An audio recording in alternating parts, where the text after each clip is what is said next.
Minggu ini kita boleh nampak harga emas, harga perak dengan saham-saham semuanya jatuh. Let me repeat this again. Ini adalah sangat-sangat penting.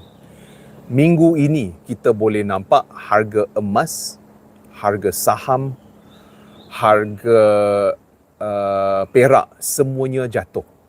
Right? Dan kenapa ini sangat menakutkan? Antara sebabnya adalah last year, kalau kita lihat harga emas jatuh, kita akan lihat harga emas jatuh berapa peratus je. Maybe 3 or 4%. Lepas tu emas akan naik. Lepas tu harga emas jatuh. Lepas tu harga naik last year. Selain daripada itu, kalau kita lihat harga perak pun, harga perak dia akan jatuh sedikit, lepas tu naik. Lepas tu jatuh sikit, lepas tu naik, right? Tetapi kenapa tahun ini sangat berbeza? Dan kenapa tahun ini kita boleh nampak harga perak telah menjunam? In one day, harga perak telah junam 30%. And this week, kita boleh nampak harga perak telah merudum 11%. Siapa-siapa yang melabur in these assets, I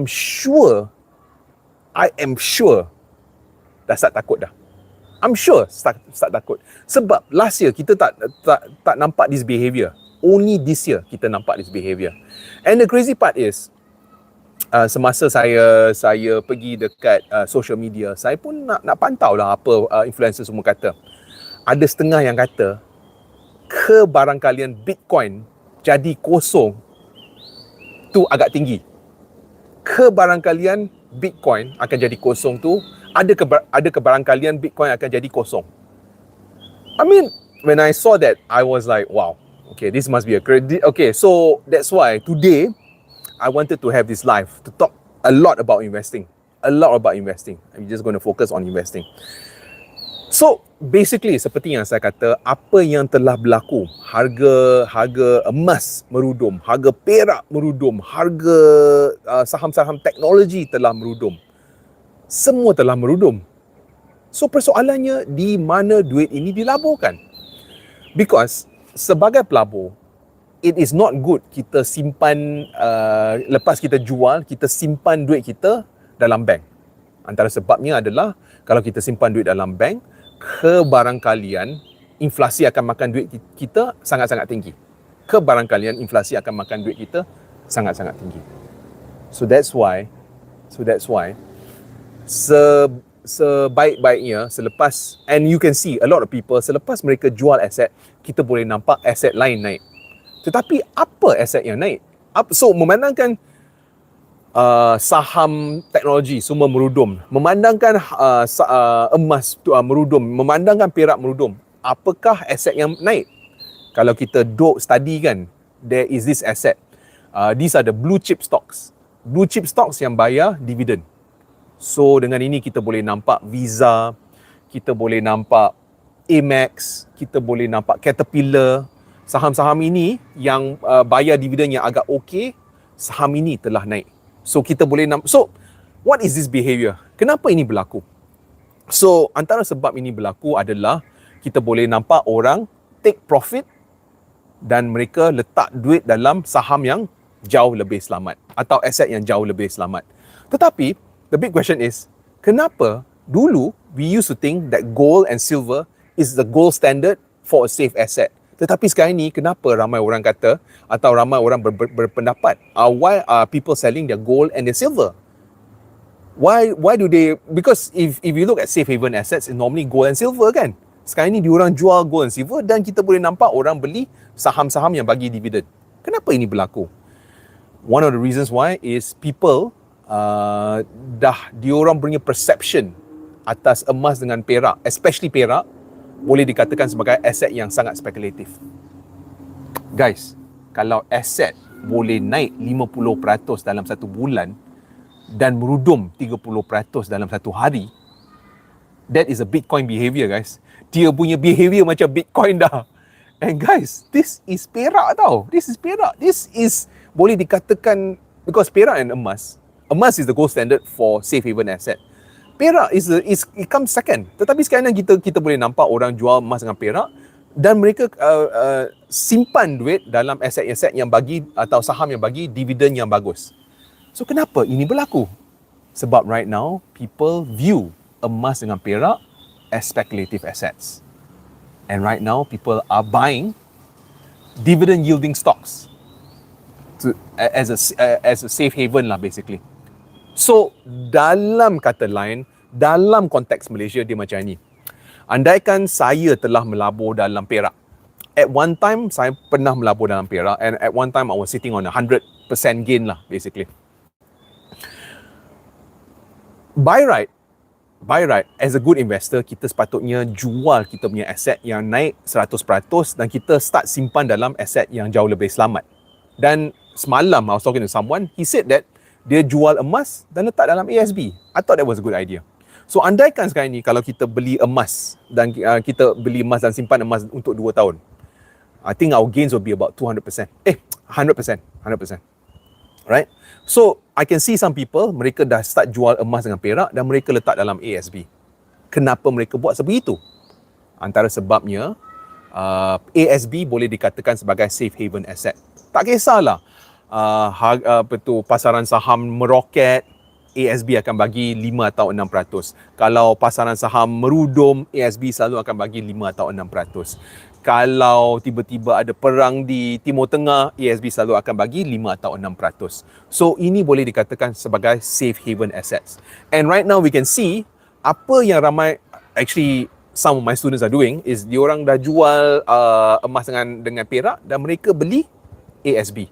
They locked in their gains. Maknanya mereka dah simpan. So andaikan kalau kita letak 10,000 dalam emas atau perak lah, dan andaikan kita dapat 2 kali ganda dan kita dapat 20,000, right? So what they're doing right now is dengan duit tu, daripada duk beli kan, apa yang mereka buat, mereka dah start jual semua dan mereka beli ASB. Dan sekarang ni mereka ada 20,000 dalam ASB. I think that's a very good idea. I think that's a wonderful idea. Right? So apa yang berlaku di Amerika, kita boleh nampak, actually I can see some of the guys yang lepak dalam my life lah. They're already telling me that's what they're doing, which I thought it was a very smart thing. Cuma I nak share with you guys, right? So I think I talked about this and I think I complained about this many times lah. You guys will know lah. I beli perak semasa perak, I think 2 weeks ago, semasa perak telah mencecah 50%. 50%! I was like, lepas tu I nampak dekat Timur Tengah, I nampak kapal-kapal perang Amerika menuju ke Timur Tengah. So I was like, kalau ada perang, what's going to happen? What's going to happen, right? So ada kebarangkalian harga emas dengan perak akan naik. So that's my opinion. So pada masa itu, I dah start beli perak. I beli perak in a big way, guys. And walaupun I'm sitting on 100% gain, walaupun I set on 100% gain, but because I bought so much of perak, that my acquisition price lah actually became more expensive lah. Apabila acquisition price dah jadi lebih mahal, my average gains already dropped to 5% from 100%, right? So I was greedy lah. So guys, learn from me, don't be greedy, selalu buat DCA, okay, jap. I just want to read more comments before I continue. So, kalau kita kena tahu siapa yang beli, siapa yang jual. So, kita kena tahu siapa yang beli, siapa yang jual. Fake. Yes. Right now, who is selling? Siapa yang menjual these assets? I also can tell you. It's one of the perks of being an analyst, but one of the downsides being an analyst, you have to work like mad lah. So, it's not fun lah, guys. Kalau siapa-siapa nak jadi analyst, think twice lah. But anyway, siapa yang menjual aset ni? Siapa yang jual emas dengan perak? Is the value investors. Okay, siapa itu value investors? It's guys like me. Apabila saya beli aset, and many of you guys know, I beli emas 2 years ago. 2 years ago, kita tak pernah dengar this bank yang jual. Public bank tak jual. Kita tak dengar all of this bank jual. Tak ada siapa yang cakap. When I first bought gold, I had to buy an ETF sebab I don't know where to buy my gold. So I belilah GLD ETF. So, and when I bought silver, at that point in time, tak ada siapa yang cakap tentang silver. Right? I like to go in very early, right? So, apabila aset ni dah naik, that's my selling queue. right? Apabila aset dah, and guys, I was sitting on 100, I don't want to repeat this many times. I was sitting on a good gain lah. At that point in time, I should have sold, but I was greedy. So guys, kadang-kadang we have to always remember this. There's greed and there is also fear. When people are scared, beli. When people are greedy, sell. Faham tak? Okay, Zairi kata, bro, ada experience invest ETF. Malaysia tak banyak yang aktif. What's your opinion? Memang Malaysian ETF is rubbish. sorry. Okay lah. Don't say I say lah, but I think it's utter rubbish lah, because I don't buy Malaysian ETF, and the ETFs which I normally buy, and guys, again, you will hear a lot of influencers yang duk cakap lah, especially the fintech influencers lah. I mean, not bukan fintech, financial influencers. Dia orang selalu kata beli ETF. ETF jauh lebih murah daripada unit trust. And honestly, kadang-kadang kalau if we listen to these guys, dan kadang-kadang terikut, right? That's quite scary, guys, because especially if they don't know what they're talking about. Malaysian ETFs are not good. Cuba tengok the KLCI ETF. Kalau you letak duit 5 years ago dalam ETF Malaysia kan, KLCI, and you look today, I think you won't have any gains, you won't have any losses. Dia macam flat saja. Dia kadang-kadang naik, kadang-kadang turun, kadang-kadang naik. Tetapi the average, kalau kita letak 1,000 dalam KLCI ETF dan kita jual our KLCI ETF, I think mungkin kita dapat RM100 lah. It's not, well, you won't get much lah, basically. You will not get much. Or you will not lose much lah, because the KLCI did not move that much. So I would not invest in ETF in Malaysia. And guys, honest opinion, I'm not going to beat around the bush or whatever. Okay, so who's been selling, who's been buying gold lah? Who's been buying these assets? Seperti yang saya kata, siapa yang jual, ada value investors like myself, I would sell, especially when it reach 100%. Dan especially value investors, apa yang mereka buat? Mereka selalu akan beli aset yang murah. So apabila emas dengan perak dah jadi mahal, apa yang mereka akan buat? Mereka akan jual aset yang mahal dan beli aset yang murah. So that's why kita boleh nampak orang dah start menjual emas dengan perak dan mereka start beli aset-aset yang selamat. Dan antara aset yang selamat adalah ASB dengan ASB lah. ASB.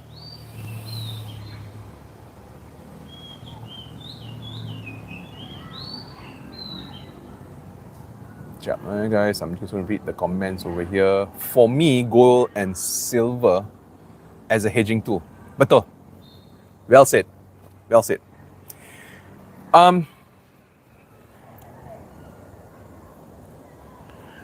Let me tell you this lah.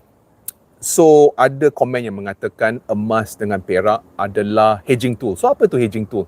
Hedging tool adalah macam kita nak menyimpan nilai duit kita atau menyimpan nilai kekayaan kita. Right? Setiap kali kalau wang dicetak, apa yang akan berlaku? Wang kertas akan hilang nilainya. Right? Dan bagaimana kita boleh simpan nilai kekayaan kita? Jangan letak duit dalam bank sebagai wang kertas. Kita letak duit kita dalam emas dengan perak. It's a hedging tool. So setiap kali kalau emas dengan duit dicetak, at least harga emas dengan perak akan naik. Automatic lah, because wang kertas kita hilang nilai lah basically. So the big question is, di mana kita sepatutnya melabur? And I talked about this malam lah, right? Without wanting to sound too controversial, antara apa yang saya kata adalah saya melabur dalam Nvidia dan saya melabur dalam Google, right? Why do I say this sounds controversial, right? Antara sebabnya adalah no one is talking about it. Kalau if you go into kalau you pergi dekat mana-mana lah, any social media space, especially kita selalu boleh nampak orang jual emas, orang jual perak, and the very common advice atau advice yang sangat-sangat lazim yang kita dengar adalah harga emas turun, beli emas. Harga emas naik, beli emas. Harga emas flat, beli emas. Harga perak turun, beli perak. Harga perak naik, beli perak. Harga perak flat, beli perak. I mean, it's a rubbish strategy lah, to be honest. Again, this is only my opinion and I could be wrong, okay? But of course in the long run, harga emas dengan perak akan naik. Tetapi emas dengan perak adalah aset pasif. So apa tu aset pasif? So aset pasif adalah kalau kita letak duit dalam emas atau perak, dia bukan macam saham. Kalau kita melabur dalam saham, kita sebenarnya pemilik untuk syarikat. Dan apabila kita pemilik untuk syarikat, selagi syarikat itu boleh meraihkan keuntungan, selagi itulah kita boleh dapat enjoy kenaikan dari segi saham, right? So I bagi contoh Nvidia. I think I wrote in my book I think 5 years ago, I think siapa-siapa yang melabur dalam Nvidia, I think wang mereka akan naik berkali ganda. I think 7 atau 10 kali ganda, right? And contohnya kalau kita letak 1,000 dalam emas, duit kita akan 2 kali ganda, right? Emas, right? Well, maybe two times. Tetapi kalau you put your money in Nvidia, your 1,000 will become 10,000. Dan kenapa perak kenapa saham boleh naik jauh lebih tinggi berbanding dengan emas dengan perak? Because emas dengan perak adalah logam. Tetapi saham, apabila kita beli saham, kita beli share. Dan selagi syarikat itu boleh meraihkan keuntungan yang bertambah, selagi itulah kita sebagai pemilik saham boleh dapat keuntungan. Okey? Sekejap Okey, Assalam, nak tanya, dah jual nak beli semula. Wow, this is a difficult question. So that means you are talking about trading lah. Ada yang tanya Rohana, kalau kita dah jual aset, adakah kita sepatutnya letak aset dalam, adakah kita letak duit dalam aset yang sama memandangkan ianya telah merudum? It's a very good question. Okay, apa yang saya buat sekarang ini, I just tell you my strategy lah. Senang cerita lah. Memandangkan perak telah merudum, I'm putting more money in perak. Memandangkan Bitcoin telah merudum, I'm putting more money dalam Bitcoin. Tetapi in the long run, I pun ada duit dalam saham. Antara saham yang saya pantau sekarang, I'm not giving a suggestion to buy. I pantau sekarang ini adalah Google, antara sebabnya for the cloud infrastructure. Apa lagi? I'm not going to buy Nvidia. I think it's a bit on the pricey side. Snowflake for the cloud infrastructure, and ServiceNow.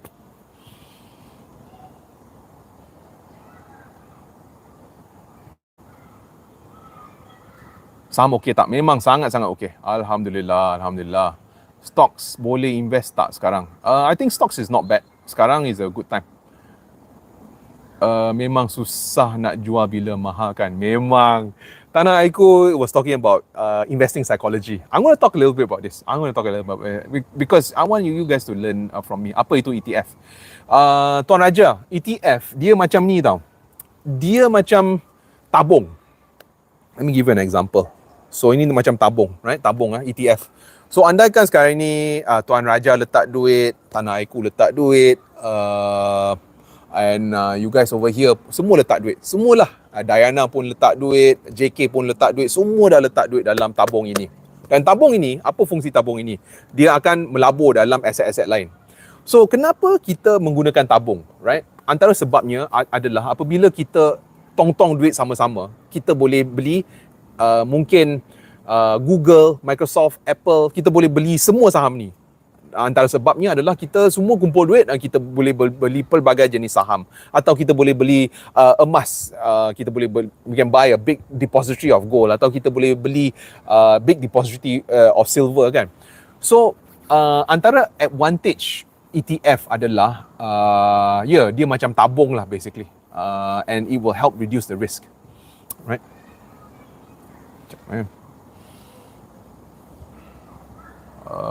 Kenapa kalau S&P 500? Okay, that's a good question. Let me just answer. I'm trying to, I don't nampak a lot of questions, so I'm sure you guys have answered. Why is this guy taking so long to answer the question? Okay, sekejap. Adakah consumer stock bersifat bermusim? Dini, it's a good question. Okay, S&P 500 and Jual profit 100%. Okay, so there were a couple. Okay, so I can see the underlying question lah. Is this? So Tanah Airku actually mention, kalau harga aset telah naik, kenapa ianya sangat susah untuk jual aset tersebut? Kenapa sangat susah untuk jual aset tersebut, right? And to be very, very honest, is greed. Is greed. Kadang-kadang apabila saya ada saham yang naik 100%, I think saham itu ada potensi untuk naik lebih tau. Lebih. And I have one problem. I have this very big problem. I selalu akan jual jauh lebih awal. So what do I mean by this? Ingat tak, I don't know whether I ever told you this story. My first time when I found a stock yang boleh naik beberapa kali ganda kan, it was this stock called Inari. I found Inari when it was a penny stock. Inari berapa sen saja. I think I found it in the Ace market or second board lah dulu. Dan sekarang ni dah 3-4 ringgit lah kalau tak silap saya. Tetapi dulu semasa saya masuk Inari, I think it was 30 or 40 sen saja. Dan apabila Inari naik ke RM1 kan, I sold my Inari stock. I double lah basically. Tetapi sekarang ni, if I were to keep my Inari, saya boleh 10 kali gandakan my duit lah basically. So for me, kalau aset tu naik, dalam fikiran kita fikir, if this ada kebarangkalian boleh naik lagi. That's greed lah basically. And for me, gold and silver at one time boleh dikatakan sebagai speculative asset, di mana kalau kita nampak ciri-ciri, dia seolah-olah macam Bitcoin, especially silver, the naik dan turun. So sekarang ni, kalau if we view the asset as a trading asset, kalau ianya kalau telah naik, better sell. But it's difficult. I'm an investor myself, I'm a human being myself lah, so I make mistakes. So when harga emas telah naik 100%, I didn't sell. Apabila Perak naik 100%, I bought some more, right? So I mean, again, my overall portfolio, and you guys are wondering, my overall portfolio okay ke tak? It's still okay sebab I have a diversified portfolio lah. So that's the benefit of having a diversified portfolio. Next question is about consumer stocks. What's my opinion about consumer stocks? Sejujurnya, selagi kerajaan bagi duit sara, selagi itulah saya rasa saham-saham consumer ada kemungkinan naik. Antara saham-saham yang ada kemungkinan naik, you guys can see lah, EcoShop, 99 Speed Mart. These two. And I think, kita boleh nampak, I think EcoShop naik 70% or 99 Speed Mart. No, is it KK Mart? I'm not sure lah. It's either one of these marts lah yang naik. Dan kenapa saya tak melabur dalam consumer stocks? As you guys can see, I'm a very nerdy guy. Saya suka computers. Saya seorang yang suka data. Saya seorang yang suka... I'm quite nerdy lah. I like phones, I like gadgets, I like computers. So I can understand machines better. So that's why I prefer to invest in technology stocks. Tetapi sejujurnya, in my book, I pernah tulis satu buku tau. It looks a bit like this lah. Dan dalam buku itu saya bercakap tentang Farm Fresh. And I think Farm Fresh is a very good stock. When I talked about it last year. And you guys know lah, every time semasa saya cakap tentang saham, I talk about it much earlier, sebelum saham itu meroket. Sebab, okay, the next question is, bagaimana seseorang boleh dapat keuntungan 100%? Macam mana? How is this even possible? Adakah ini mitos? Right? And a lot of you guys see my portfolio. Dan bagaimana saya boleh dapat keuntungan sebegitu?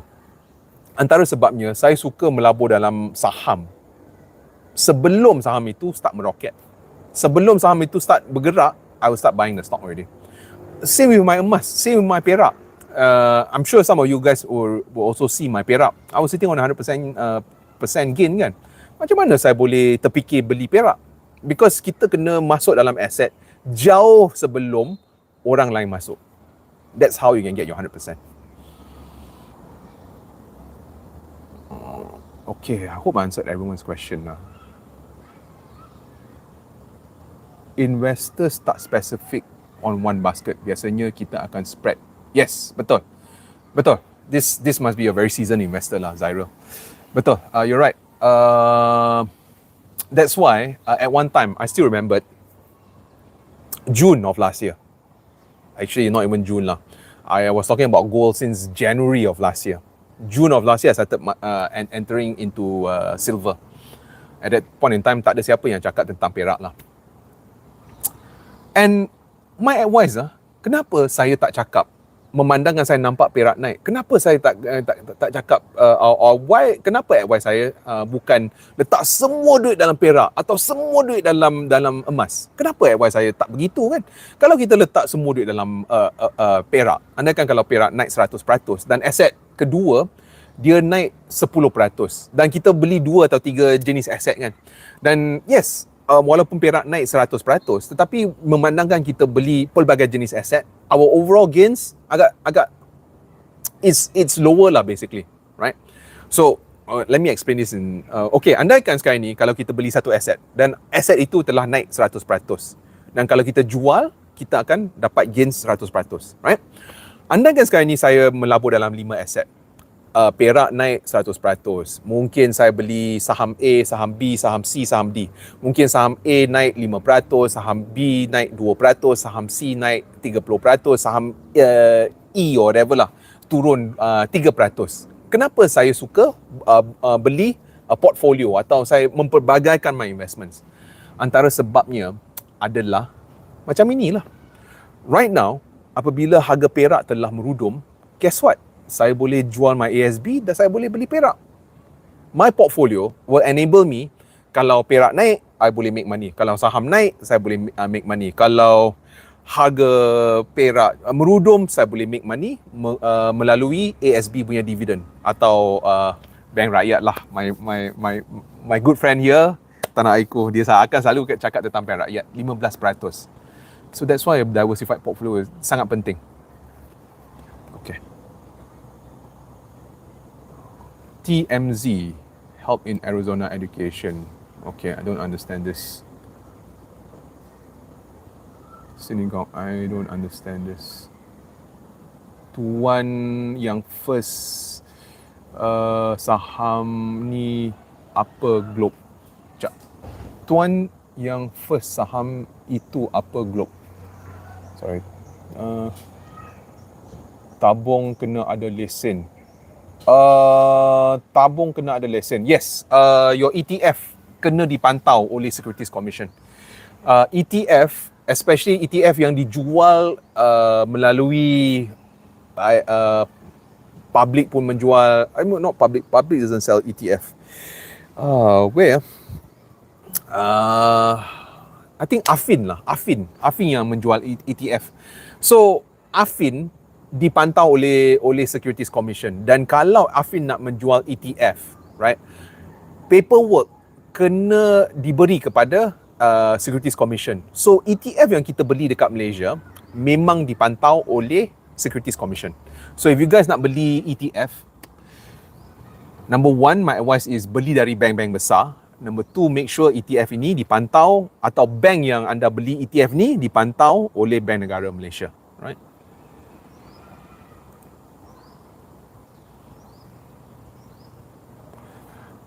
Wait guys, I just want to I got another audience here. Hey guys, memandangkan the battery is low, I'm going to end this webinar right now.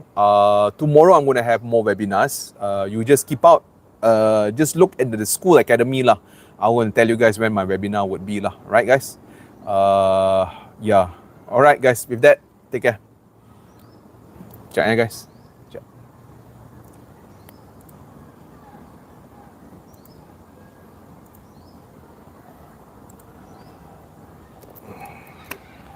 Okay, this morning I had a webinar just talking about how to menguruskan wang in my school academy. Sekarang ni ramai orang nak jadi student saya. So, I'm having like a proper school lah basically. And all of my videos will be there dekat my school academy lah. So, I have to say goodbye to my school students. Sekarang ni I tengah bawa my laptop. Anyway, I digress. Okay, my strategy is EPF, ETF, gold and stock. Head run projection to sustain lifestyle. Wow. Zyril. Okay. This is Tuan Zyril actually bagi pointers yang sangat-sangat bagus lah. So dia bercakap sedikit tentang betapa pentingnya untuk mendapat portfolio. Tetapi sebelum kita membina portfolio, I talked about this in my morning class lah tadi. Apa yang penting adalah kita kena ada matlamat atau kita kena ada goal. Okay, why am I talking about matlamat? Isn't making money just making money? Why do we bother about setting goals? Sebab, to be very honest, dulu semasa sebelum I set goals, right, when I make 2%, 3% gain dari saham, I used to be so happy tau. Masa I make 10% or 15%, okay, tak payah cakap tentang thank you sir, thank you. So dulu semasa I letak duit dalam ASB lah, I just give you and I used to get about 5%, 6%, and I was so happy. Antara sebabnya adalah I never set a goal. Tetapi sekarang ni memandangkan I have a goal dan memandangkan I want to retire by a certain age. So sekarang ni, thank you sir, thank you. So right now when I set a goal, this will give me something to move towards. Faham tak? So andaikan sekarang ni saya ada 10,000 and I need 20,000 to retire. Contoh. Dan sekarang ni kalau if I know, thank you sir, thank you guys. Guys are very kind, thank you. So memandangkan sekarang ni I don't have that much of money. So what should I do, right? So that's why goal setting sangat-sangat penting, right? And the most painful thing semasa saya mengajar orang bagaimana untuk retire is this truth lah, basically. Ramai orang, they don't set goals. Dan apabila mereka tak set goals, what will happen is that they will only look at their retirement one year before they retire. Dia nak pantau their retirement fund, by which time is a bit too late. I can tell you first hand, I dah nampak ramai orang, diorang akan duk fikir tentang retirement just 1 year before retirement, by which time is very late already. Sebab to grow your wealth, so that's why kita boleh nampak ramai retirees akan labur dalam aset-aset yang sangat mencurigakan lah, basically. And you can see lah retirees yang hilang lenyap je, 300,000 hilang, 500,000 hilang, gone. And let me tell you one thing, semasa saya mengajar individu bagaimana untuk bersara, this is one thing I saw. Saya nampak, and Bukit Aman lah actually had a talk before me, dan Bukit Aman pun dah kata sekarang ni a lot of this retirement people or a lot of this nak cakap tak boleh lah, orang yang cuba curi lah, basically, right? You guys know lah, okay?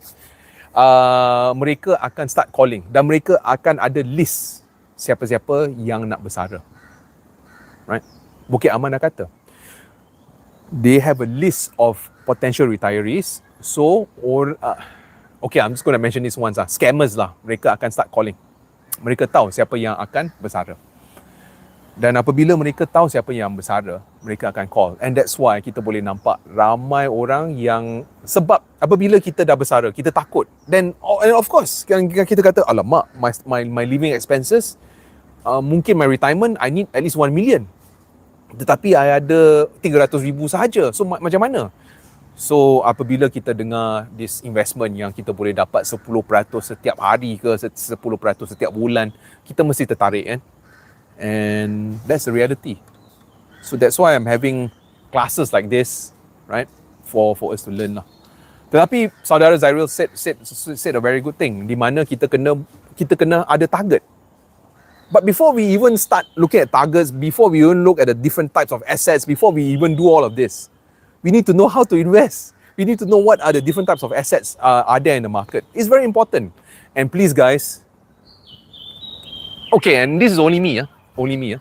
Kalau kita dengar harga logam telah merudum, beli logam itu. Kalau kita dengar harga logam telah naik, beli logam itu. Dan kalau kita dengar logam flat, beli logam itu.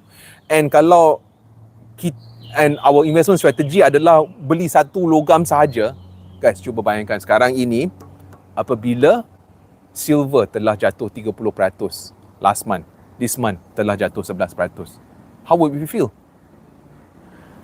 That's why diversifying is very important. Diversifying is key.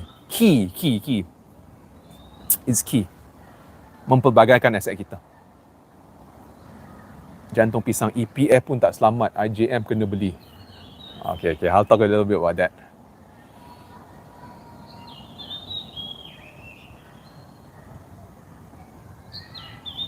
So sekarang ni they're going to be a merger lah, IJM dengan Gamuda or IJM dengan Sunway.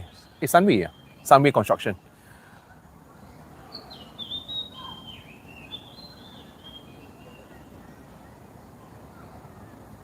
Okay. Syah kata, Tuan, can you suggest which platform to trade silver? I buy mine from. Okay. You can actually buy gold and silver dari mana-mana platform. Okay.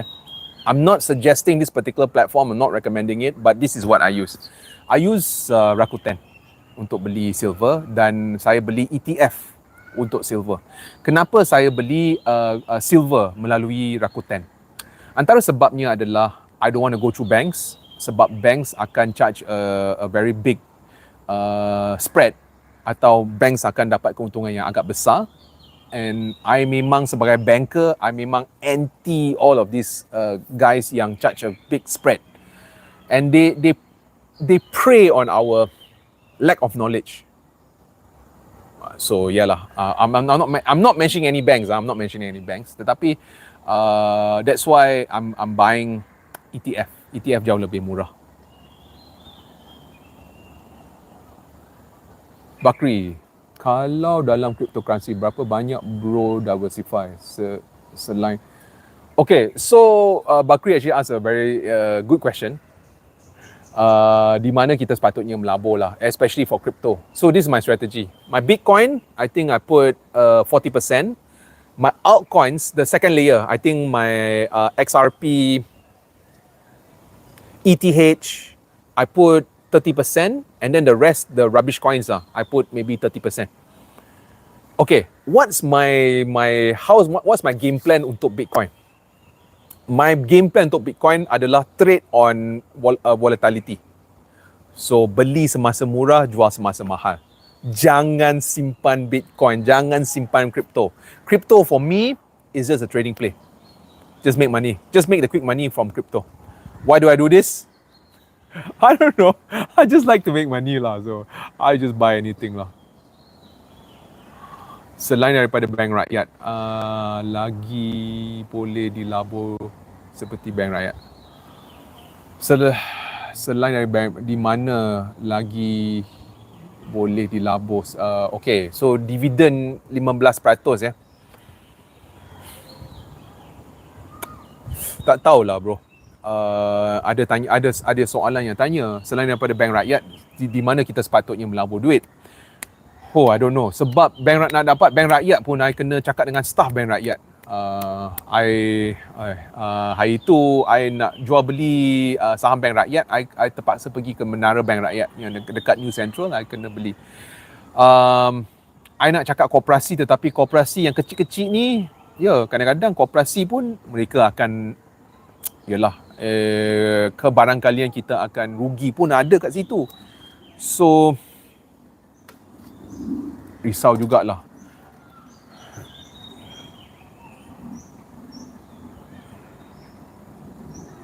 Okay, so to answer the question, selain daripada bank rakyat, di mana saya melabur duit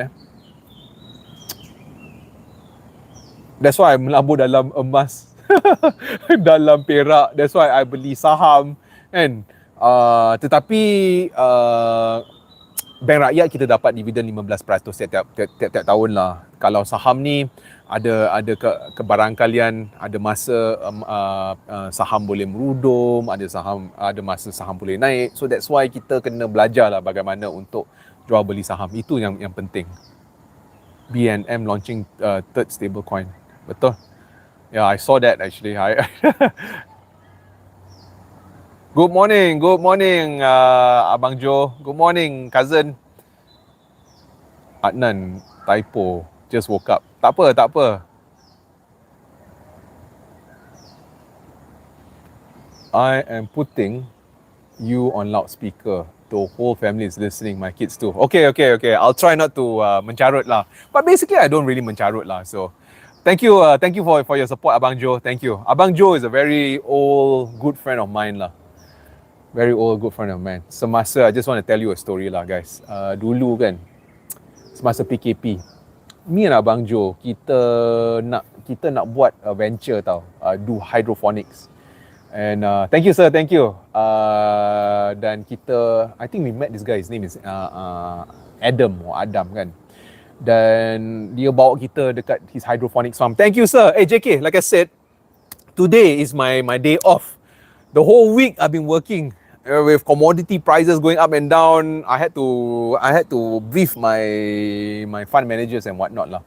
Maaf. I'll read the guys yang tulis dalam my message. I minta maaf sebab it's only today I'm free. I've been working lah. Guys, Taipusam pun kena kerja. Chinese New Year pun kena kerja, guys. So basically, siapa-siapa nak jadi analyst, please don't. Please, for your mental health, jangan jadi analyst. Or why am I being an analyst? Because this will help with my content creation. So sekarang ni I nak menyelami dalam bidang analysis again.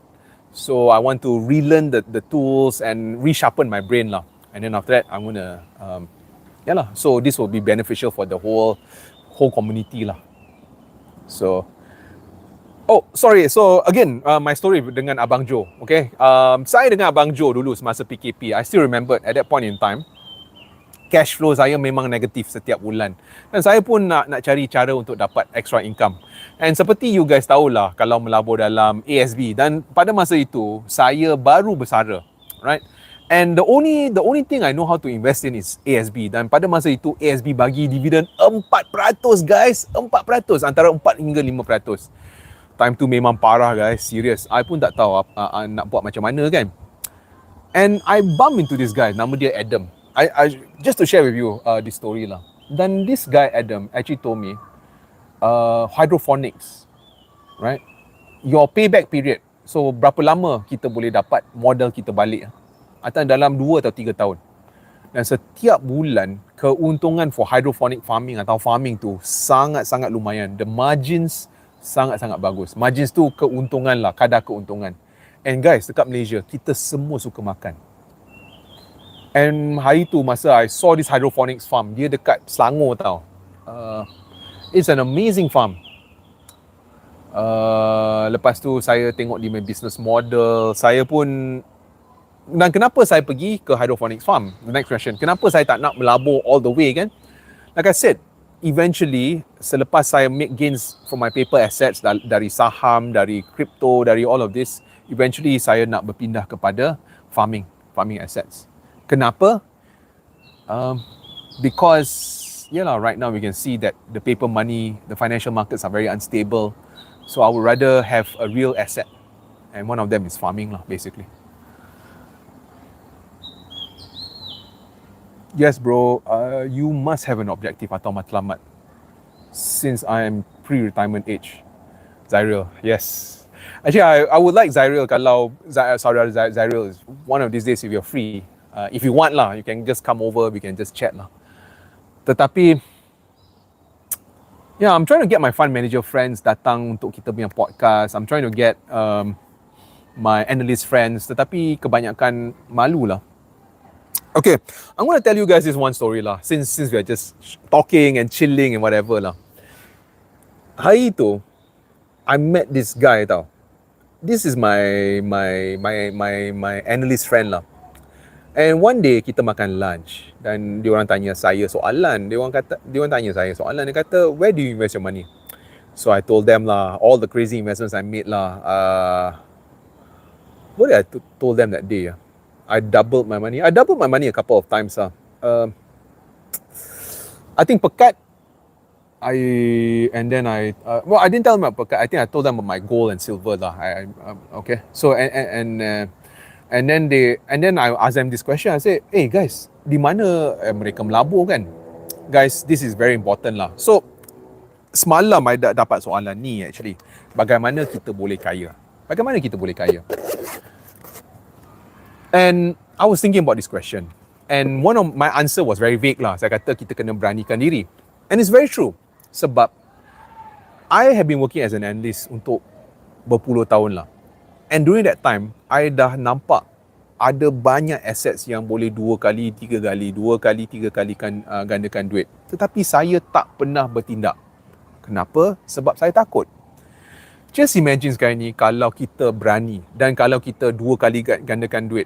Andaikan sekarang ni kalau kita ada 5,000, kita letaklah 5,000, kita 2 kali gandakan, kita dapat 10,000. Lepas tu kita letak lagi satu aset. Setiap tahun, I think I can find maybe 2 or 3 investments that can 2-3 kali gandakan duit lah basically. Tetapi dulu, saya sangat takut. Saya takut untuk bertindak. And it's embarrassing for me to say. Ini sangat memalukan untuk saya admit. But the thing is, unless we tell the truth, we can never solve the problem. So, semasa I was talking to my analyst friend, I realised ramai analyst, diorang semua pandai-pandai belaka. My fund manager friends pun semua pandai-pandai belaka. Tetapi, why aren't they retired? Kenapa fund manager dan analyst, kenapa mereka semua bekerja? Kenapa diorang bekerja sampai umur 50, 55, lepas diorang kerja pun, they're still struggling? Antara sebabnya adalah masa diorang ada masa, ada kudrat, ada wang, mereka tak berani untuk ambil opportunity atau ambil opportunity lah untuk make more money. I realised this when I was retired, di mana I had to use my skill untuk menggandakan duit. Semasa saya bersara, around my late 30s dengan early 40s lah, time tu saya bersara lah, right? Saya memaksa diri saya untuk menggandakan duit lah, atau cari cara untuk invest to make more money. And then from there I became more braver. So hari tu when I was talking to all my analyst friends, I tanya, diorang letak duit kat mana? Guys, cuba bayangkan, diorang tak melabur. Tak melabur. You have all the information in the world, tapi you never take any action on your knowledge. Jangan guys, jangan. And if you guys are my students and you guys have been my students for a long time, I'm sure some of you guys dah masuk, some of you guys masuk KPJ, make money dalam KPJ. Pekat, make money dalam Pekat. Emas, make money dalam Emas. Perak, some of you guys just baru masuk lah. Basically, you guys berani ambil tindakan. And therefore, you guys can make money.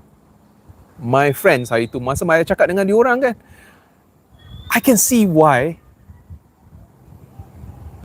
they're still working lah for a living, kan?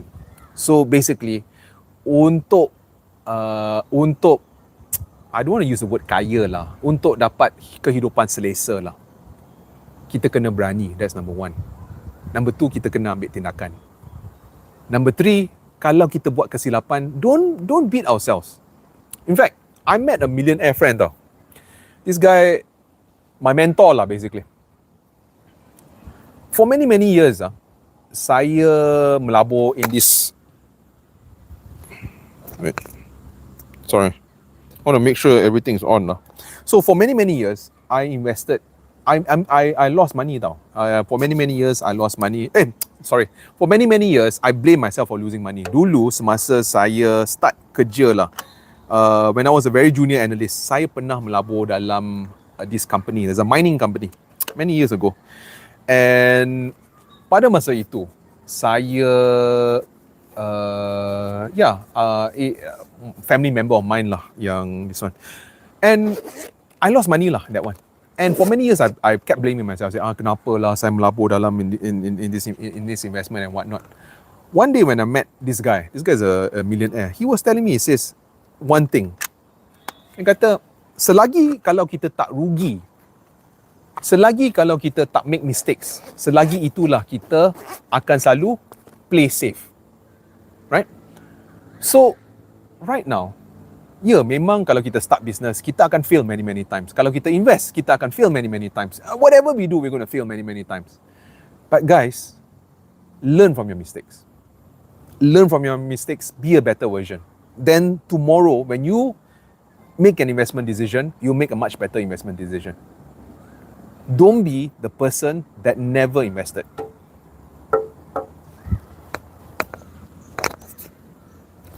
Don't be the person that never invested, because you will never move anywhere. I'm telling you this as a friend. I'm telling you this as a random guy dekat TikTok. Please be brave lah. This year, kalau you nak kehidupan berubah, we need to be different. Tingkah laku kita kena berubah. Okay, sorry, I'm gonna just stop it there. Okay, please answer my question line below when you are able to. Sorry, apa tu, Abang Jo. Okay, what about never retiring? We don't plan to retire. Abang Jo, to be very honest, I don't plan to retire myself. What I'm going to do is I'm going to teach. Saya suka mengajar. Saya suka duduk dekat bawah pokok. Lepas tu saya suka duduk, you know, it's a nice day. You know, I love talking about making money. I like to talk about investing. I memang suka. And I don't, kalau I tak buat macam ini kan, like I said, from Monday to Saturday, saya bekerja as an analyst, dan and pada masa itu, I was just working, and then after that, I felt really depressed sebab I tak boleh share my knowledge. I think one of the joys which I get is to share knowledge. And I'm sure you guys are wondering. Last time dulu pun, I used to wonder. I said, if this guy made so much money, why is he sharing? How is he making money? Right? Why is he do? I think some, what they do is they just do it for joy. And right now, you can see, I'm not even charging a cent. But like I said, I have a school community. If you go into my link dekat bio, over there, I'm going to start teaching lah, basically, and over there I'm going to start charging a small fee. But for the longest time, if you guys don't want to pay, it's fine, because I love to share. That's my joy lah. So basically, to answer you, Abang Jo, saya memang tak akan bersara lah. I think yeah lah, it's just too much of fun lah, talking about this. Anak Merdeka Studio. Abang Jo, we go lah buat podcast sama-sama. Bukan lack of boss. Dulu no choice, sekarang yes, brother. Ya, betul. Platform wise, kita kena evaluate fees, spread. Yes, wise is very expensive. Now Bitcoin, Tuan Raja is asking, now Bitcoin half price, possible to increase before. Okay. So Tuan Raja actually asked a very good question. He says, right now Bitcoin has already reduced to 50%. I'm going to tell you something. I'm going to tell you a story, and then I'm going to answer you. Dulu, do you know that one of my students actually, I selalu cakap tentang ASB dan bagaimana ASB selalu bagi dividen yang rendah. And I was talking about this during the pandemic lah. ASB bagi 4%, 5%, 4%, 5%. And I was saying, kenapa kita nak melabur dalam ASB? And I still continue melabur dalam ASB. Sejujurnya, I'll just tell you guys the truth. My student, dia berani. Dia jual ASB. I'm not giving you guys advice, guys. Ini bukan advice. I'm just giving an example. Dia jual ASB, dia beli Bitcoin. Dia letaklah berapa ratus ribu lah, basically. And as many of you guys know, Bitcoin telah 2 kali ganda semasa after the PKP. Bitcoin telah 2 kali ganda. My student bersara. Berapa tahun dia bersara? I think 1-2 years lah dia bersara. And me, memandangkan saya letak duit dalam Bitcoin, memandangkan saya letak duit dalam ASB, I only got 4%. My student, 100%.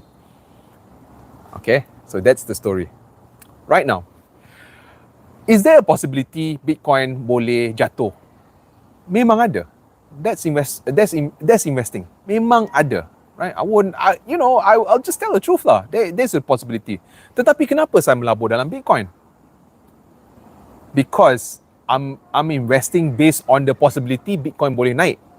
Tetapi isn't this risky? So therefore, I have a very small portfolio to invest in speculative assets. Faham tak? Remember one time I told you guys, letak the big portion dalam ASB, letak sedikit dalam saham, letak sedikit dalam precious metals dan letak sedikit dalam Bitcoin. My Bitcoin allocation is there, tetapi it's a very small allocation. So if I lose money, so be it. Tetapi if I gain money, wow, that will be my alpha lah basically. Co-op bank, yes. Sir, Bank Rakyat, what 15%? They give dividends of 15%. So it's like your ASB, it's like your KWSP, your EPF. EPF bayar 6%, right? Kalau kita letak mungkin 100,000, kita dapat 6%. So I think that would be 6,000 kan? Setiap tahun lah. Tetapi kalau kita letak duit dalam Bank Rakyat, kalau kita letak 100,000, kita akan dapat 15% of 100,000 is 15,000. So we can do the math over there lah. ASB 6,000, Bank Rakyat 15,000. Just that itself. Tetapi nak masuk dalam Bank Rakyat is difficult unless you have a friend. Adam dekat Kuala Selangor, yes. Jangan cerita saham Bank Rakyat bro. Buat sakit hati. Okay. Kerja. Betul. Bro, we don't recognize holidays. We work bro. We take off whenever we want. Yes, that's a lifestyle kan. Adam, nice person. He's a nice person. I think Abang Joe, if you one of these days lah, please lah, this year, please. Kalau ada masa, we rent a podcast studio, kita buat podcast. I had same experience, try to invest in hydroponics farm, but halfway. Ya, memang sebab hydroponics ni is difficult. It's difficult. Tak tahulah. My plantation all memang ke laut. The truth will set you free. Betul?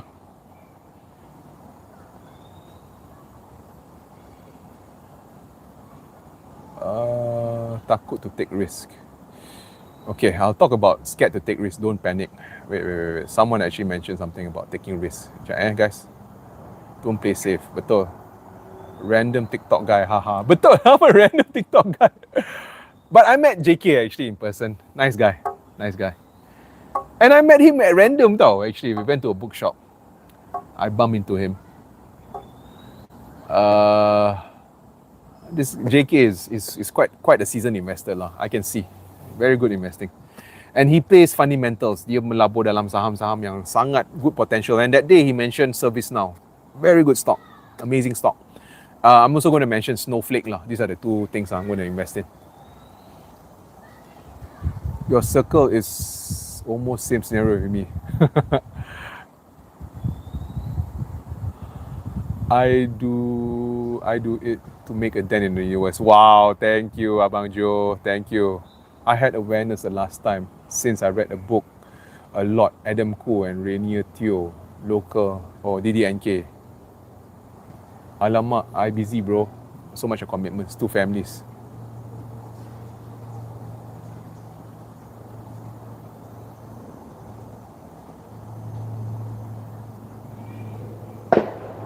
Okay, just I've been honest, can I know, I was trying to figure out 2 family, 3 family, apa benda ni? Hardly stream lah. Itulah Abang Joe, dah lama tak nampak. Sorry guys, I'm just reading the comments right now. Bank Rakyat, mana ada allocation? Memang tak ada allocation guys. Bank Rakyat nak dapat tu memang susah. Ada cara nak masuk Bank Rakyat. There is a way. I can teach you a way. This is how I did it lah, kalau you guys nak belajar. Saya ada member dekat Bank Rakyat. And macam mana diorang jual saham? Staff Bank Rakyat, setiap tahun diorang akan dapat saham Bank Rakyat. Right? Dan andaikan kalau diorang dapat saham Bank Rakyat untuk RM1, mereka akan jual saham itu untuk RM1.10. Right? So diorang akan untung 10 sen. So andaikan kalau value saham Bank Rakyat, kalau kita nak beli value sebanyak RM5,000 atau RM50,000, The value for the Bank Rakyat share is RM50,000. Tetapi kita kena tambah RM5,000 untuk keuntungan staf Bank Rakyat. Right? And then staf Bank Rakyat ni akan simpan RM5,000, kita akan dapat saham Bank Rakyat untuk RM50,000 lah, basically. You can buy saham Bank Rakyat. I've done that before. Tetapi the whole transaction lah made me very uncomfortable sebab I ada RM20,000, I simpan RM20,000. I think dalam cash ke dulu. Sebab dulu no, I think I Maybank to you. But the whole transaction was so odd. Dia macam felt like susah lah. I had to go to the Bank Rakyat registration office. Lepas tu I kena sign borang. Guys, time tu I memang takut, guys. Memang takut. I don't know whether I was doing something right. Then lepas the whole transaction, I did not know whether I really got the Bank Rakyat share tau. Lepas tu, last year, I tengok my Bank Rakyat punya dividend. Oi, walaupun I letak maybe 20,000, 30,000 dalam Bank Rakyat, the dividend I got was so much better than my ASB. Yalah, sebab 3 kali ganda kan. So,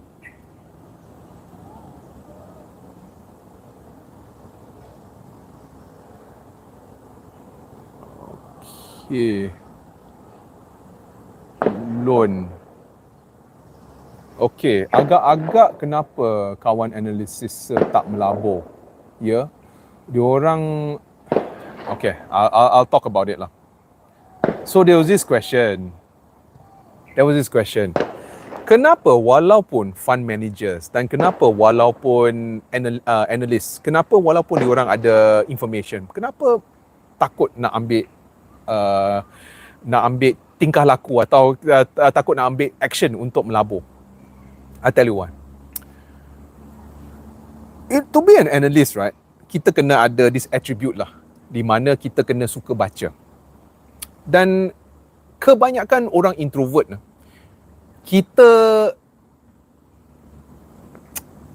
we prefer to be dalam a safe circle tau. I don't know how to explain this. Dan kita tak suka ambil risiko. Kita memang tak suka ambil risiko. Guys, when I was an analyst back then lah, before I retired lah the first time, I knew I love to talk on social media. I suka buat video dekat YouTube. I suka tau, I sangat suka. Tetapi I never started. If I started making videos when I was an analyst maybe 10 or 15 years ago, right now I'll be a mega star dekat YouTube. Tetapi I was too afraid. Kenapa? Because I was so comfortable in my circle. Yalah, sebab kalau kita kerja dalam finance, gaji pun agak okay. Selain daripada itu, kita ada prestige. Pada masa itu, I was a vice president. Saya kerja sebagai vice. Thank you for the gift, thank you. Saya kerja sebagai vice president dalam firma saya. And I had a prestige lah, you know. And cuba bayangkan kalau saya dari vice president nak jadi TikToker atau vice president nak jadi YouTuber. Man, I akan digelak oleh my family, guys. So, I never took a move. But, Alhamdulillah, some people may say that losing a job is a bad thing lah. Tetapi, lepas saya hilang kerja, I felt macam free tau. I felt macam merdeka. I felt I can be anyone I can be.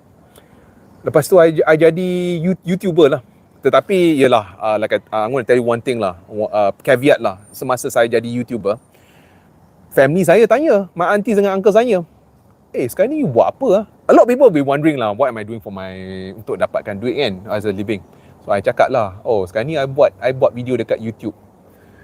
Kalau if you guys can imagine their faces, diorang pandang saya macam, guys, sakit hati guys, the way they look at me. Dia macam seolah-olah I was educated at such a high degree only to be a YouTuber. So kadang-kadang tu, selepas kita jadi analyst, selepas kita jadi banker, selepas kita jadi investment banker, nak tukar tu memang menakutkan. Nak invest tu nak sangat menakutkan because we have a prestige.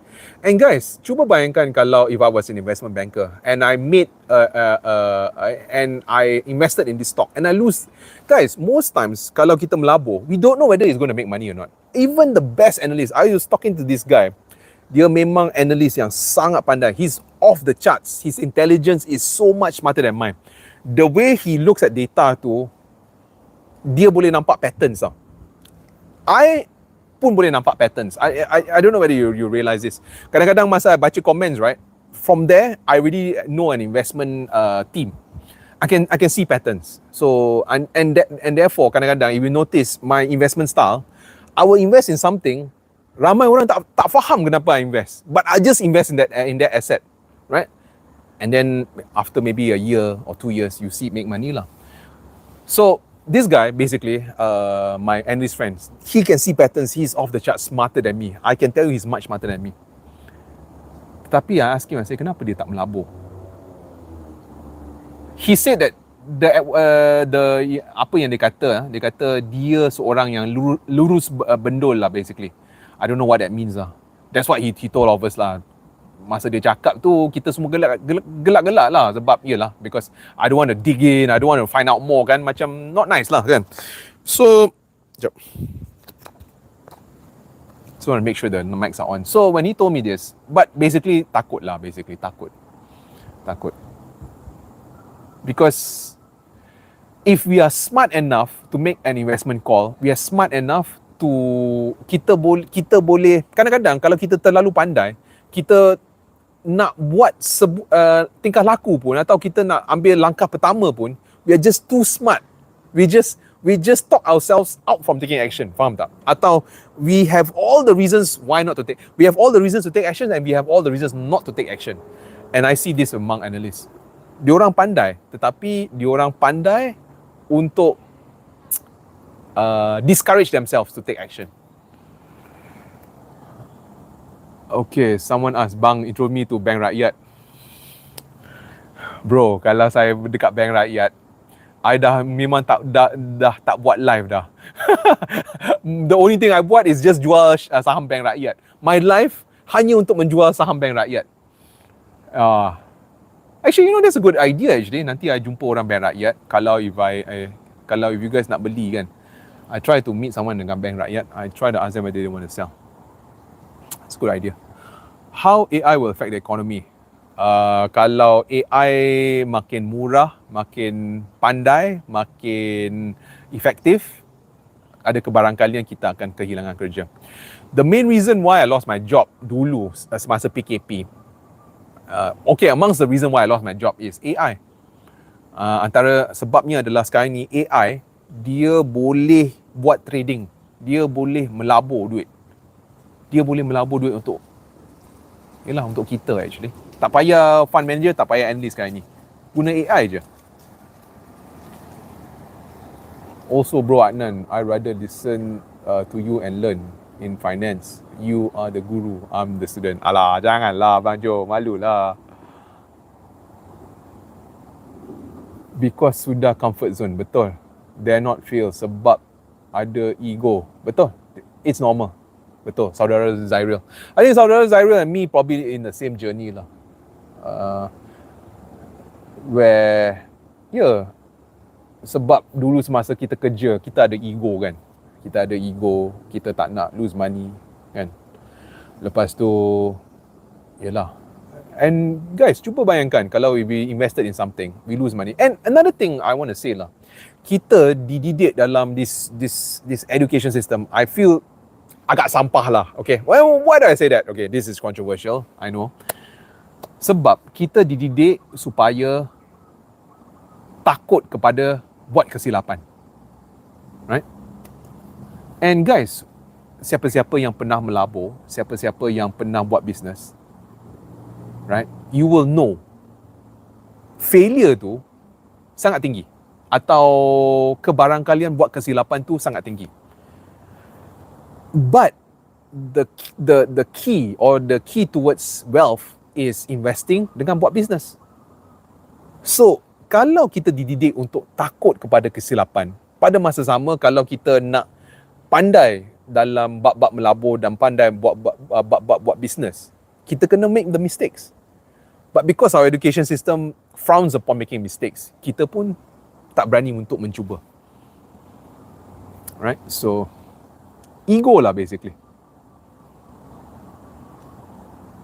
Yes. A job is a leash. Janganlah Abang Jo. I baru dapat job as a financial analyst. But again, like I said, the only reason why I got this, one of the reasons why I got the job, saya nak belajar bagaimana untuk analyze things. I want to relearn sebab the last time when I was working as a financial analyst, about 10 years ago, a couple of years back lah, I also forgot lah. And then right now, I just want to relearn again. Then at least I can tell you guys the best ways lah, how the fund managers are thinking and whatnot lah, how to beat the market.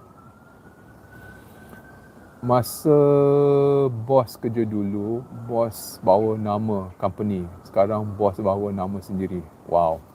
Yeah, betul. Yes.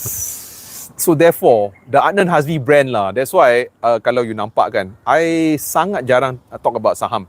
And if I recommend a stock, right, for me it's a safe stock lah. That's why you can see a lot of people make money from my stock recommendation lah. Sebab guys, my name is on the social media channel. I don't want anyone to lose money, weh. Yalah, I don't want people to lose money lah. So therefore, when I make a stock recommendation, I'm very careful lah. Thank you, Club. It's very nice of you to say that. Thank you, Sarara Club.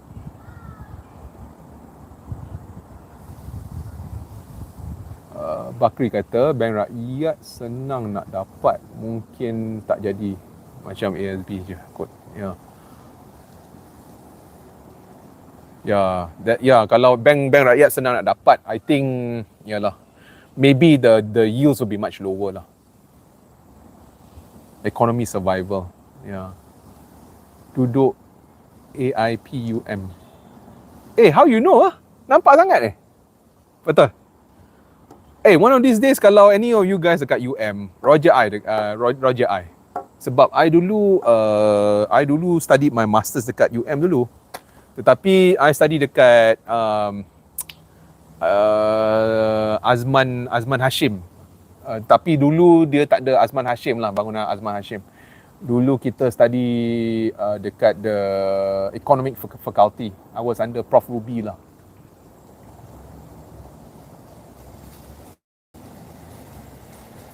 Okay, so if you guys are wondering lah, this statement about I duduk kat mana sekarang ni, sebelah I just nak tunjuk you lah. This is ada masjid kat sini. So for me, I'm under a tree. I ada kat pokok sekarang ni. I just show you my view sekarang ni. Nampak tak? This is I nampak pokok and everything. So dari buat live dekat rumah, depressing guys. Sebab I kerja kan dekat rumah, kerja dekat office, kerja dalam, dia selalu macam dalam satu kotak lah, ibarat dalam satu kotak. Office pun kotak, rumah pun kotak. So I kena, I mean, if you notice my branding pun, or you notice a little bit about me, I'm not conventional. And kalau I'm not conventional and I want to get financial freedom, and I got financial freedom before. So the big question is, kenapa saya tak nak retire right now? Like I said, I want to pick up the tools, I want to pick up the knowledge, and then I can be a much better analyst for the whole community, right? Okay. Do mistakes, then only can learn. Betul, Faizal. You can only learn when you make mistakes.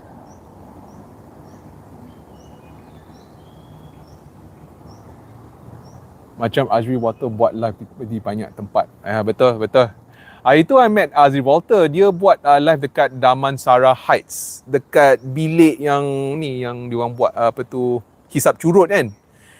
So when I first saw him, I was like, wow. I felt like, oi, suddenly I'm in the big league. Saya boleh cakap dengan Azri Walter kan. I was like, wow, bestnya. So, okay, let me just tell you a little bit about ambil risiko lah. Guys, when I first started being a content creator, my family pandang serong dekat saya. Diorang kata, you buat apa sekarang ni? So I told them, I make money using YouTube lah. Pada masa itu, I memang tak. And today, I'm also not making money from YouTube or TikTok lah, basically. I mean, I'm not making that much of money. I'm making a little bit lah, here and there. So, when I first started, I used to make videos. I felt really silly tau. I felt, what am I doing? Why am I doing this? And honestly, kalau if you guys kat tepi ni lah, and you guys were to look at me in real life, if you guys are around me and you guys look at me in real life, basically dia macam ni tau. I sekarang ni duduk, depan saya telefon. So dia seolah-olah I cakap dengan myself tau. If any of you guys are passing by me, you guys be, what is this guy doing? Kenapa dia cakap dengan diri dia? Macam tak betul lah basically. Right? Tetapi in this adventure lah, I pernah masuk bercakap dengan Azri Walter. I mean, that was surreal, man. And then I met Space Dollar, I don't know whether you guys. And then I met Yusuf, one of the top TikTokers. Wow, this has been an adventure. And I met Abang Joe, and I met saudara Adam, and I went to a hydroponics farm. It's a wonderful adventure lah. Kalau if you guys are going to retire and you guys thinking lah, nak buat apa dengan masa saya, I would highly suggest lah, just start a podcast ke apa ke. And if you guys are shy, just come over, we can do a podcast sama-sama. 2 people do podcast. Okay, sekejap Okay, Zairil kata, we struggle and we invest in knowledge just to learn financial and wealth early days. Now fingertip. Betul. Saudara Zairil. I think he went through the same journey as I did lah. One of the things, okay, I think I'm just going to end it in 5 more minutes. I know someone nak masuk tadi. I nampak. Sorry, I tak accept tadi. Minta maaf. Sebab I nak landing sekarang ni. Okay, I'm going to tell you guys 3 things lah. Dulu, semasa saya buat decision lah, atau saya buat keputusan untuk bersara lah, saya actually buat keputusan untuk bersara awal when I was in my 20s tau. Tetapi in my 20s, I tak boleh save. Antara sebabnya gaji saya sangat rendah. I used to get about 1,005 to 1,008 lah. Memang agak teruk lah. Lepas kita dah beli kereta, lepas sewa rumah, lepas ni, lepas tu, memang tak boleh save anything. It was very difficult. But what used to annoy me is, saya dulu, ibarat investing in myself, I felt like it was a waste of money. Dulu. Sebab umur 20-an kan. So, I pun tak tahu apa-apa kan. Tetapi guys, dulu, what I used to do is, I beli surat khabar tau. So, kadang-kadang dia ada surat khabar The Edge. Ada surat khabar Star, ada surat khabar The Edge. Star, I think 80 sen dululah. The Edge RM5 lah. Dan apabila saya beli surat khabar The Edge, saya selalu marah tau. Sebab, kenapa saya nak beli surat khabar mahal ni? Lepas tu, I baca The Edge. I tak faham apa Edge cakap tau. Memang, dia sangat confusing. Tapi tahu tak, selepas I baca surat khabar The Edge, I had one interview session. Dan semasa saya interview dengan bank pelaburan ini, I got the job. Kenapa? Because I understood investing. I understood how investors talk. Okay. Itu adalah melabur dalam diri kita. Second, I'll give another example. Semasa saya bekerja dalam bank pelaburan, right? That time, semasa I baru start lah, I don't know how to make money. I tak tahu macam mana nak melabur. I used to ask my uncle, dia kerja dalam bank tau. Tetapi dia bagi loans, dia bagi pinjaman. So dulu, semasa saya kecil kan, so dalam fikiran saya, uncle saya kerja dalam bank. So kalau dia kerja dalam bank, dia mesti pandai bab-bab kewangan. So dulu, saya akan tanya my uncle, uncle, saya sepatutnya melabur dalam saham mana So, I still remembered, kadang-kadang I will make gains 10%. Kadang-kadang I make loss 30%. Because we don't know what we're doing, kan? So, selepas saya kerja dalam bank pelaburan, I met a lot of fund managers, I met a lot of analysts, dan ini membuka minda saya. And, selepas saya lepak with those guys, you could see that I learned a lot. And right now, today, if you look at my investment ideas, right, you can tell this guy knows what he's talking about lah, right? But it took me many years lah to get to that level. Basically, what I'm trying to say is this lah. Kalau you guys nak dapat sesuatu, belajar. And one of the best ways to belajar is to just dapatkan guru atau dapatkan cikgu. Right? It's very, very important. And in fact, even Zyril also said that he was under DDNK, dia under Adam Khoo and what's the third guy? Rainier, is it? So, yeah. So, guys, we have to learn. Right? So, this year, ask yourself, apa kita punya goals? Adakah kita nak bekerja lagi? Guys, this year, my goal is to break free from the financial system. I already done it before, I can do it right now. So, I'm going to do it again. So, like I said, saya telah tulis buku. This is my latest book, right?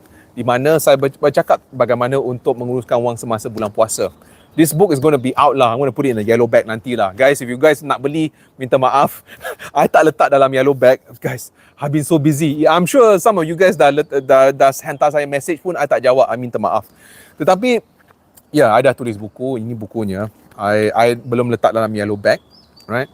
And another thing which I've done to invest in myself, I dah beli buku ini. Kenapa saya melabur dalam buku ini? Kenapa saya melabur dalam buku ini? Antara sebabnya adalah apabila saya lihat ekonomi TikTok atau ekonomi social media, saya nampak siapa-siapa yang pandai bercerita, dia boleh dapat lebih banyak views. Dan apabila dia boleh dapat lebih banyak views, siapa-siapa yang tengok video dia, kebarangkalian untuk make sales agak tinggi. So guys, like I said, this year, invest in yourself. Before investing any stock, invest in yourself first. Okay? I like your podcast with Azri Walter. Thank you, sir. Thank you.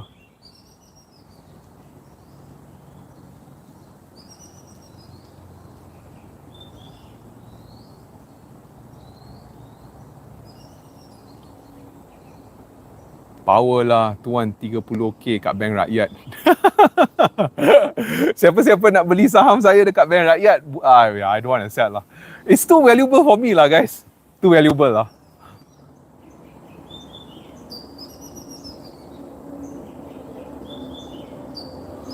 Okay guys, I tak nampak soalan. Dengan itu, I already talk a little bit about what to do your money ya. Memandangkan harga emas merudum, harga perak merudum. Again, to recap, I know I talk a lot today. I shared so many ideas. Even I got lost in the woods, right?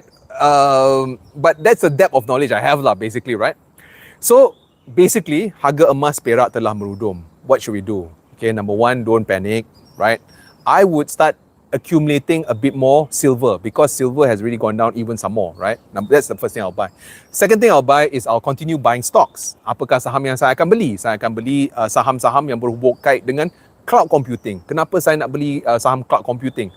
Sebab I nampak whatever it is, kita hidup dalam zaman di mana kita menggunakan banyak social media, dan apabila kita guna social media, kita akan buat video, dan setiap kali kalau kita buat video, kita akan simpan dalam cloud. And the demand of cloud will continue to grow. And amongst the cloud computing players, which I talked about, again, is not a recommendation. Please do not buy any of my recommendations. There is a cloud ETF called CLOU, I think. CLOU. I bought that. I also bought Google. I think if you guys see my portfolio, I'm sitting on some gains. And I'm also looking at Snowflake, right? Okay.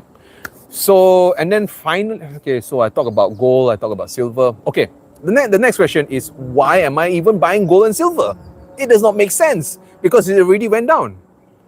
Kalau kita lihat apa yang berlaku sekarang ini, I want to ask you guys. Kapal-kapal perang dari Amerika tengah menghampiri Timur Tengah.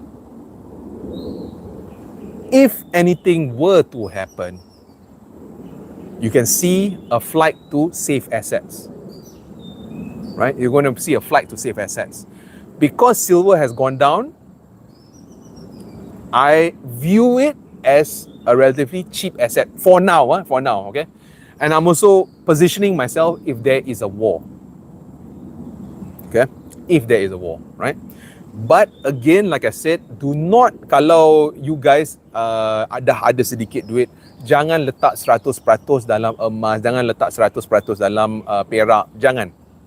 Letak sedikit dalam emas, perak, letak sedikit dalam Bitcoin, letak sedikit dalam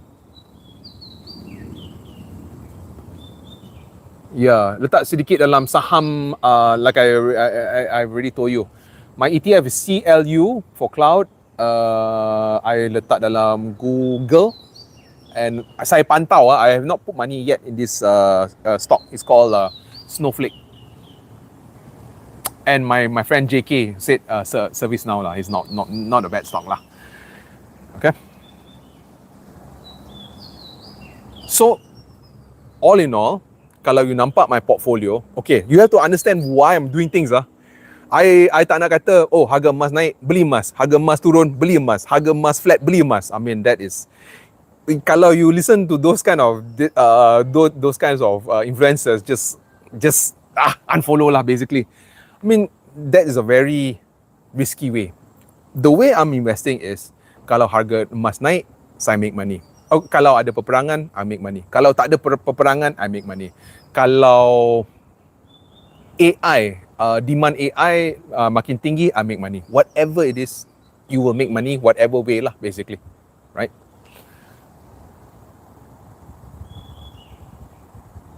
Key point is invest in yourself. Find the right mentor and circle. Betul. Tuan beli silver physical atau account silver? Okay, I will answer this. Okay, again, my cara saya melabur ni agak controversial lah. So please take it with a grain of salt lah. Saya tak beli physical gold. Kenapa saya tak beli physical gold? Dulu, bulan Jun tahun lepas atau tahun lepas semasa saya start melabur dalam silver, tak ada siapa yang jual silver. Kedai emas, kalau kita nak masuk kedai emas nak beli silver pun, mungkin saya kena kelepuk lah basically. Atau kalau saya pergi ke bank nak beli silver pun, I rasa diorang tak jual silver lah, right, at that point in time. So saya memang masuk silver awal tau, sangat awal saya dah masuk silver. Sebelum silver naik, mencanak naik 100%, I dah masuk dah, right? So, disebabkan saya masuk silver sangat awal, saya terpaksa beli silver dari Amerika Syarikat. Dan saya beli ETF dekat Amerika Syarikat. Dan nama ETF yang saya beli adalah SLV. SLV, right? Correct. Cloud company. Wah, when Zyril, when other investors start, saying, yeah, it's a good, you feel like, oh, okay, I'm saying the right thing. Kadang-kadang you just wonder, like, am I saying the right thing? Am I not saying the right thing? If war, metal will fly. Betul? I baca komen. For ETF cloud, you use platform Wahid, local broker or overseas for ETF?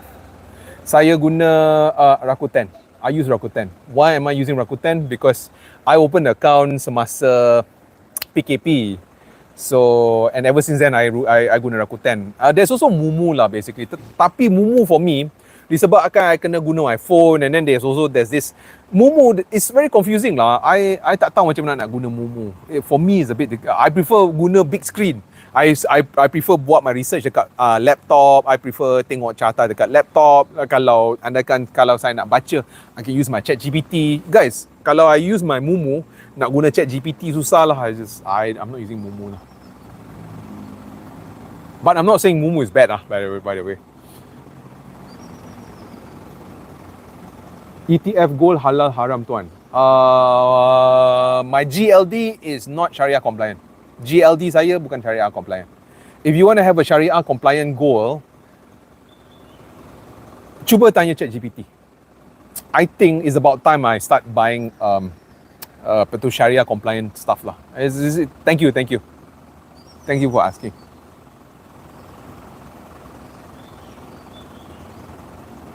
Orang cakap tak patuh syariah. Oh, okay. GLD tak patuh syariah. Tetapi dekat Malaysia memang ada ETF yang menjual emas. Ada. There is. I think it's called Trade Plus. Kalau tak silap saya. Cuba type Trade Plus, TRADEPLUS Syariah Gold. Cuba type tu.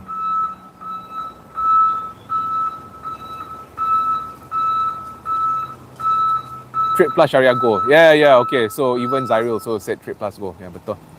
Yeah lah. So I'm not too far off lah basically. Okay.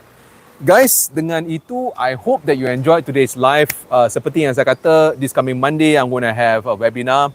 I'll start with my school, and then after that, I will move towards all the other platforms Monday. And if you want to get closer in my closer circle, you can join the school academy lah. It's only $10 per month. So why am I having a school academy, right? Because eventually, I want to make this my livelihood lah, di mana saya boleh mengajar, and I can buy all these different softwares. I can buy a phone, whatever lah, right? And I can have a nice stand. I can even hire staff. Actually, I dah ambil staff baru to do my admin work. Again, this one is coming from my own salary lah. But kenapa saya nak ajar? Because like I said, I want to form a community, and I want all of us, kita semua, break out from the financial system. So my school academy, I'm going to talk about Project Merdeka, how we're going to break out from the financial system. Yeah, anyway, it's just in link at my bio. Thank you, Saudara Zyril. Thank you, sir, for joining today's live. Thank you. It's nice to talk to another fellow investor lah. Zainal Yo Haris, ini dalam Wahid Invest Ad. Oh, Zainal Yo Arif. Oh, tak tahu siapa tu lah.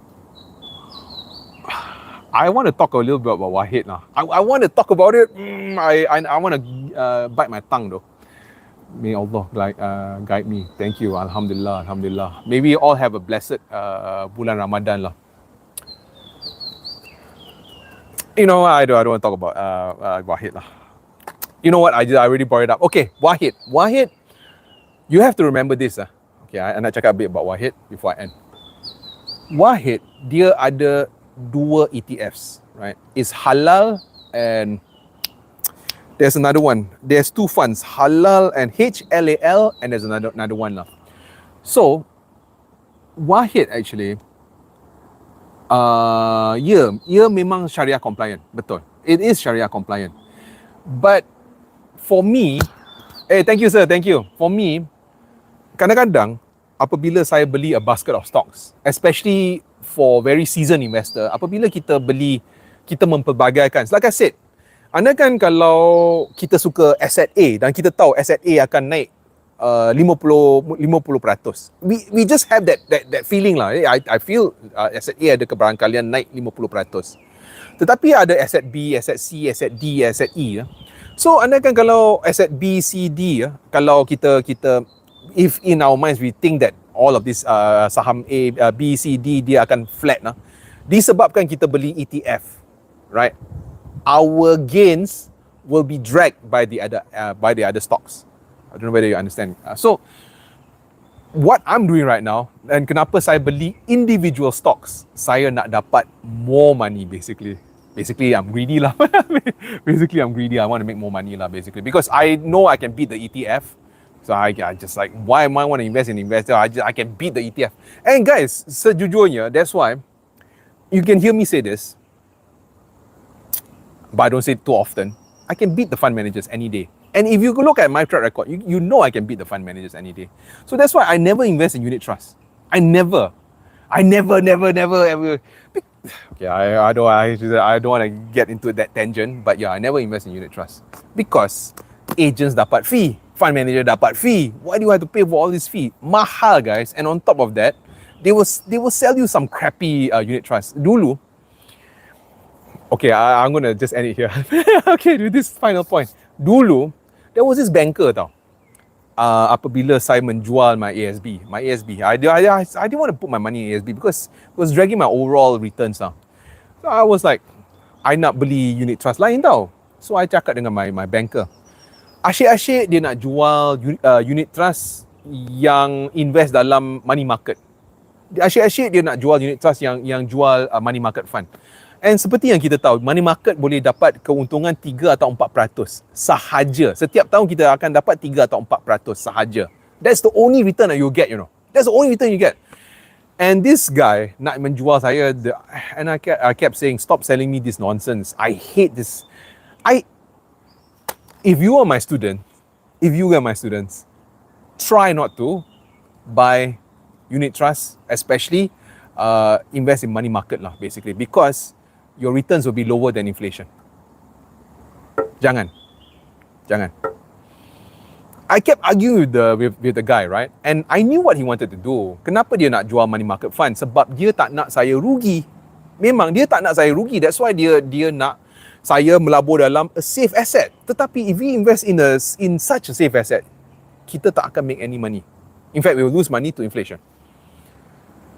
Long story short, guys, what I'm trying to say is, the only person that will take care of you, your money, is you. Ada people out there yang jual emas, mereka akan kata emas is the best asset.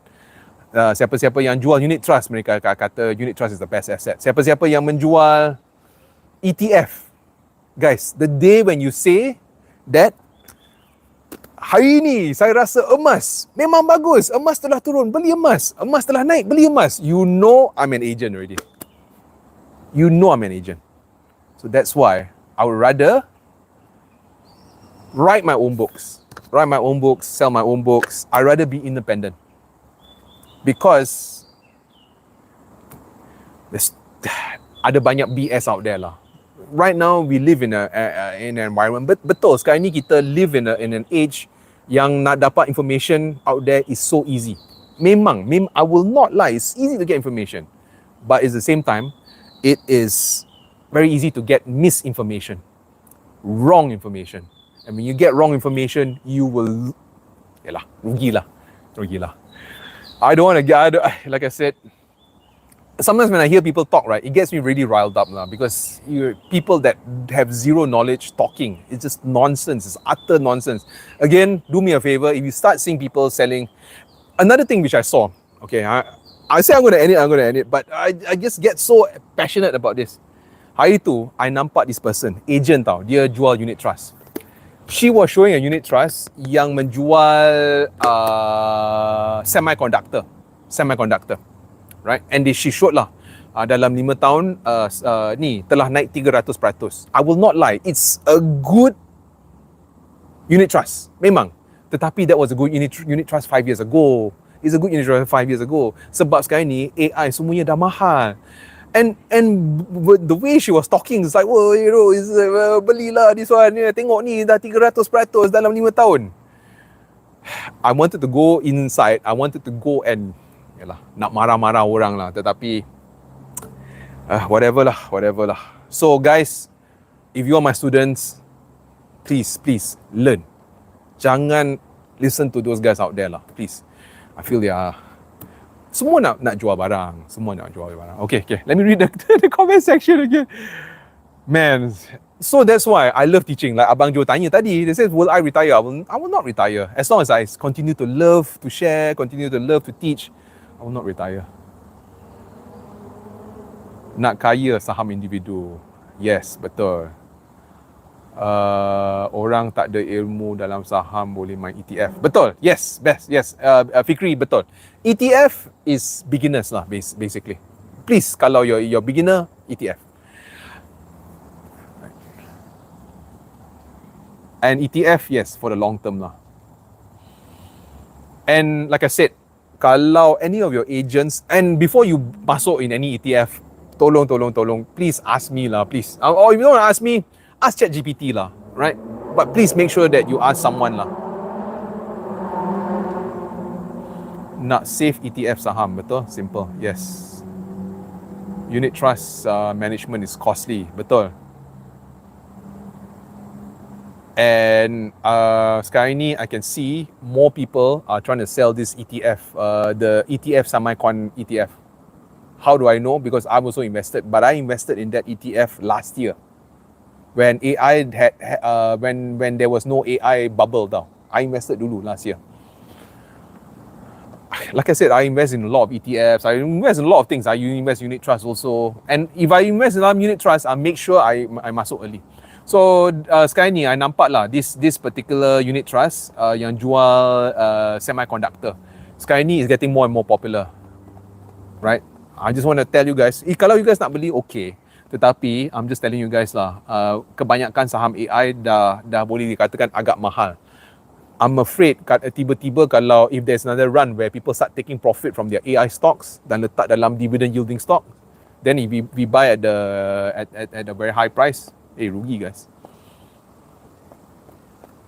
But again, I'm a random guy on TikTok, so take what I have to say with a grain of salt. I had assisted my colleague last time tracking the unit trust agent, just one commission. Betul. ETF apa makna? Okay guys, nanti I can tell lah, all of my videos yang I buat, I akan letak in my school. Like I said, my school, I'm going to answer more questions lah. Over there is going to be a much more closer circle, much more intimate lah, basically. Yeah, like I said lah, why? Okay, if you guys are wondering lah, why? I think number one, I want to make this sustainable. I call a spade, right? I want to do this for the rest of my life, right? And I don't want to be an analyst, okay? Call a spade. The next thing is this, right? I realized that semasa I nak belajar, I kena berguru, right? And the more you listen to someone, their ideas and whatnot, nanti kita pun terikut, right? And I realized kalau saya buat content dekat social media, I can go only very superficial. I tak boleh pergi secara mendalam. Right, so school, I want to educate everyone so that we can level up together. Because for me, financial independence atau dapat kemerdekaan dari ekonomi ini jauh lebih penting. So that's why I think I call my school I think Project Merdeka or Merdeka Project or something like that lah. You can click at my link dekat bio lah. Apa nama ETF tu?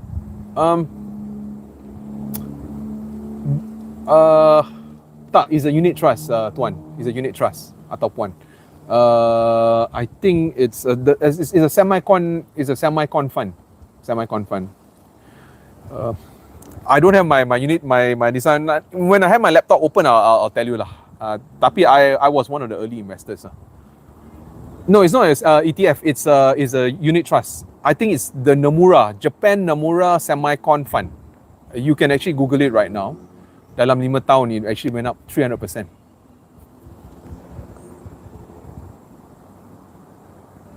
Spuds Uma Asia. Oh, naik gila Oh, okay.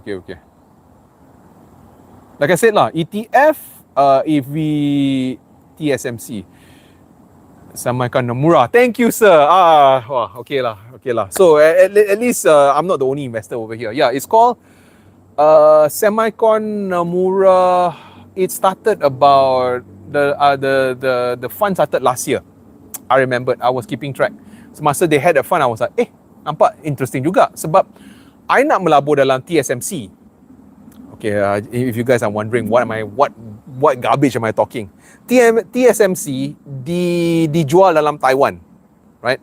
And I don't want to open another brokerage account to invest in Taiwan. I'm just too lazy lah. I'm typically a lazy person. I want to actually masuk TSMC the easiest way possible. So I masuk the Nomura Semicon Fund. It launched I think last year or 2 years ago. I masuk lah last year or 2 years ago. Right now I can see it's very, very popular. Tetapi right now, a lot of people are saying there is an AI bubble. So, buyer beware lah, basically.